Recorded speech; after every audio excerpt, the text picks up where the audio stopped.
Baik, Assalamualaikum warahmatullahi wabarakatuh. Hari ini Kamis, bulan Juli 2020. Saya kembali lagi ada di ruangan ini, aula kantor desa Cimenyan, kecamatan Cimenyan. Kembali menggelorakan semangat Citarum. Ya, karena permasalahan Citarum belum berhenti, masih terus aja ada. Terkait dengan Cimenyan, ini kita melihat adalah lahan kritis. Ya. Lahan kritis di sini milik warga, milik perorangan. Ini kurang lebih banyaknya sekitar 1.430 hektar. Ya, di luar kawasan tentunya. Oleh karena itu perlu ada komunikasi, perlu ada obrolan-obrolan baik dengan yang punya lahan, baik dengan masyarakat penggarap untuk satu visi misi, untuk satu keinginan menghijaukan Cimenyan. Nah, saya tertarik dengan forum komunikasi Cimenyan. Dia punya misi, punya visi misi ingin menghijaukan kembali Cimenyan. Nah, di sini saya merasa bahwa saya tidak sendiri.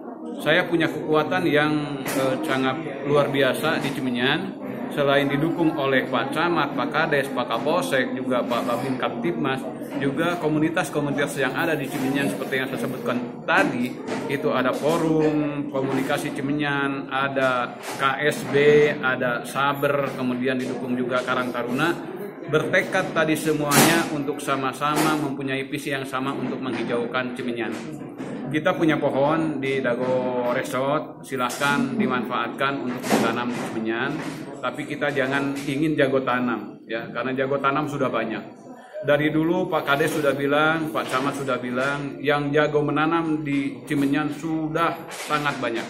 Mungkin sudah ratusan ribu pohon yang ditanam, tapi yang jago merawat ini yang susah, ya.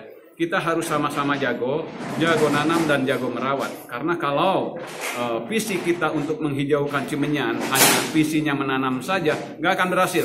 Ya, jadi visinya juga harus bagaimana merawat pohon yang sudah ditanam agar tumbuh subur dan menjadi visi hijau Cimenyan terwujud. Nah, ini harus didiskusikan, harus dilaksanakan, harus diintegrasikan semua keinginan-keinginan ini dengan perbuatan, dengan misi yang sama, yaitu merawat pohon agar bisa tumbuh dan bermanfaat bagi kita.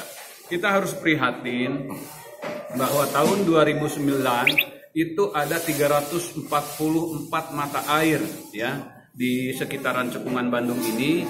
Kemudian dicek lagi pada tahun 2014 hilang lebih dari setengahnya, ya, hanya tinggal 140 sumber mata air, ya. Kemudian saya cek lagi di tahun 2018 sangat signifikan kurangnya, ya.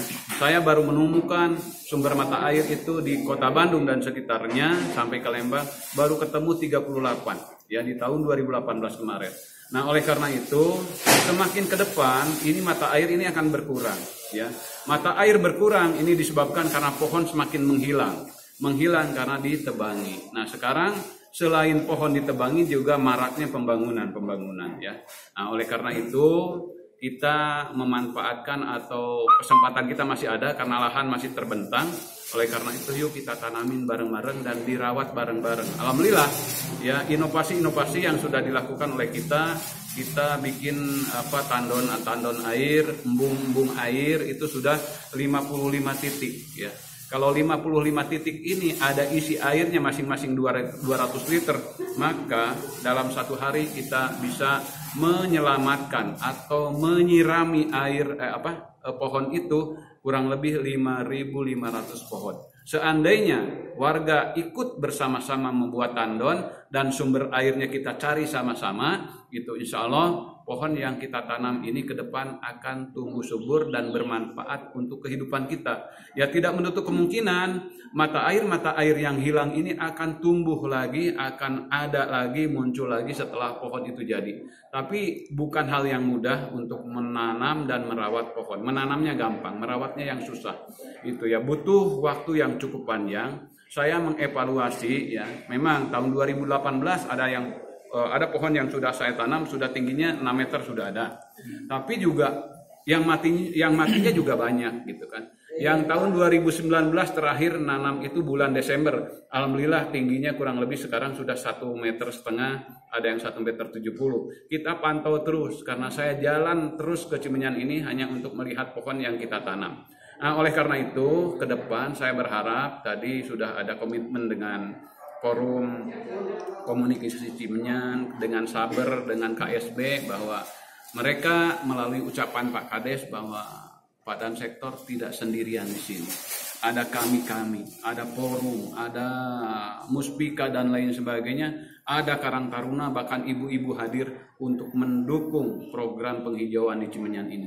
Oleh karena itu, yuk kita rapatkan barisan, kemudian kita sama-sama untuk merawat pohon yang sudah kita tanam. Kami nanam pohon sudah cukup banyak ya di Cimenyan ini, termasuk di Kota Bandung, kurang lebih ada 75.000 pohon. Ya alhamdulillah ya, kalau kita dari 75.000 itu bisa hidup saja 60% kan sudah cukup untuk sebagai sumber oksigen, cukup untuk menahan air dan menyerap air.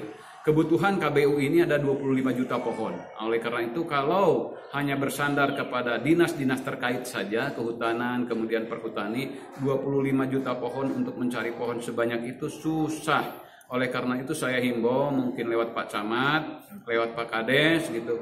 Coba dibuatlah lahan-lahan yang sedikit di tiap-tiap desa untuk ada pembibitan. Karena 25 juta pohon itu bukan pohon sedikit ya. Kalau kalkulasinya dengan uang mungkin triliunan untuk produksi pohon sebanyak itu. Tapi kalau dilaksanakan secara bersama-sama, serentak dengan komitmen untuk merawat pohon itu tumbuh, saya pikir 25 juta pohon itu tidak sesuatu hal yang sulit. Kita punya anak sekolah, kita punya mahasiswa, kita punya pegawai, mungkin setiap ulang tahun kita nanam pohon, setiap yang nikah kita nanam pohon, tapi ya dengan catatan dirawat. Maka 25 juta pohon itu akan tertanam mungkin dalam waktu 7 tahun ke depan atau 10 tahun ke depan akan terasa manfaatnya. Jadi sekali lagi kami ucapkan terima kasih kepada Pak Kades Cimenyan, Pak Utang, kepada Pak Rizky, Kepala Kecamatan Cimenyan. Saya menghimbau sekali lagi, yuk gerakan kemampuan dan potensi yang ada di Cimenyan ini untuk mewujudkan visi misi yang tadi kita sampaikan untuk menghijaukan kembali. Mudah-mudahan 10 tahun yang akan datang akan berubah, karena 2 tahun pun ini sudah kelihatan ya, pohon sudah mulai ada yang tinggi-tinggi alhamdulillah. Ya mudah-mudahan 5 tahun akan kelihatan lagi, 10 tahun akan bermanfaat bagi lingkungan kita. Kita tidak kehilangan oksigen lagi, kita tidak nyari-nyari mata air lagi, kemana mata air. Yang kita khawatirkan adalah munculnya air mata. Ya air mata dari masyarakat kita semuanya karena mencari air yang susah. Itu mudah-mudahan tidak terjadi. Oleh karena itu, sebelum itu terjadi, yuk kita berinovasi, yuk kita berbuat untuk menyelamatkan lingkungan ini. Itu saja, terima kasih. Assalamualaikum warahmatullahi wabarakatuh.